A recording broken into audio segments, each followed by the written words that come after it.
G'day and welcome to the channel. This is not going to be a review on the SKX.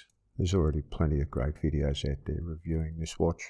This video is going to be about how I came to get my SKX, and there's sort of two main points I wanted to make. One is about modding. If you're going to get into the exciting world of watch modding, you need to do your research, make sure you've got the right tools, get good quality parts, and take your time, otherwise you can end up making some expensive mistakes. And the other point was, with these SKXs are getting a little expensive these days, this is how I managed to add one to my collection without breaking the bank.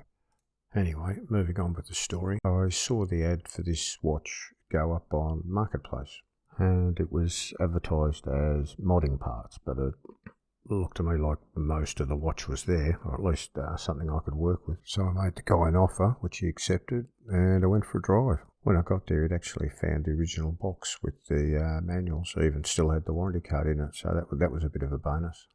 Chatting with the guy, he explained to me that he bought the watch brand new, and his intention was to get into watch modding, so he purchased some custom parts and some tools and set about stripping the SKX down. But when it came to putting it back together, he seems to have run into a few issues trying to fit the new sapphire crystal, judging by the look of the damaged gaskets that came with the watch, and also seemed to have had trouble with the bezel, which is all a bit unfortunate because there's some excellent content on YouTube for modding watches, and there's also some great suppliers of parts around, so if you do it right, you can end up with a very nice watch.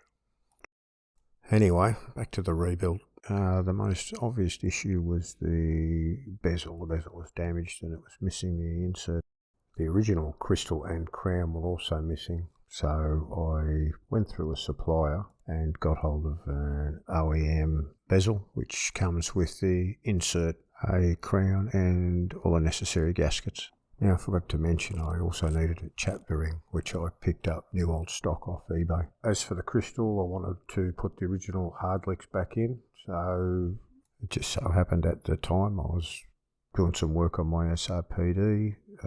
One of the things I was doing was upgrading that to sapphire crystal. The original crystal was in excellent condition, so I grabbed that for the SKX. Both watches use the same crystal, they just use different gaskets. The movement was untouched. He'd removed that and put that aside, so that was in perfect condition. There was a few marks on the case that I was able to polish out. Other than that, the reassembly was fairly straightforward. By the time I'd finished, I pretty much had a brand new watch, and everything I used was original Seiko parts. Taking into account the original cost of the watch, a donated crystal and the replacement parts, all told, it ended up being quite an economical rebuild. This watch was originally supplied on the Seiko rubber strap, but that had gone missing somewhere along the way.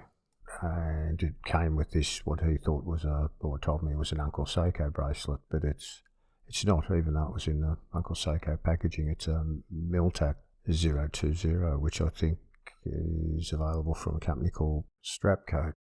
Either way, I'm a fan of Jubilee style bracelets, and it came with a watch, so I sized it up, put it on the watch, and yeah, it's been fine. It's been on there ever since. But it seems quite reasonable quality. I might do a review on it. So yeah, this modding mishap has now been reinstated to its former glory and has been added to my ever-growing collection of classic Seiko dive watches. And as I said at the start of the video, if you're going to get into the modding, just be careful, because this particular instance, the guy was really keen and he made a few mistakes and it put him off, and consequently became a little disillusioned with the prospect of playing around with watches, which is a shame, because watch modding can be a lot of fun and it can be quite rewarding. I personally don't do a lot of modding. I have done a few custom builds for people, but there's a couple of guys out there with channels that do some really nice work. The other point being, you might be able to come across an SKX that needs a little bit of work, which will allow you to get hold of one at a reasonable price. That pretty much wraps up the story behind my SKX. Hope you found it interesting, and as always, I appreciate you watching.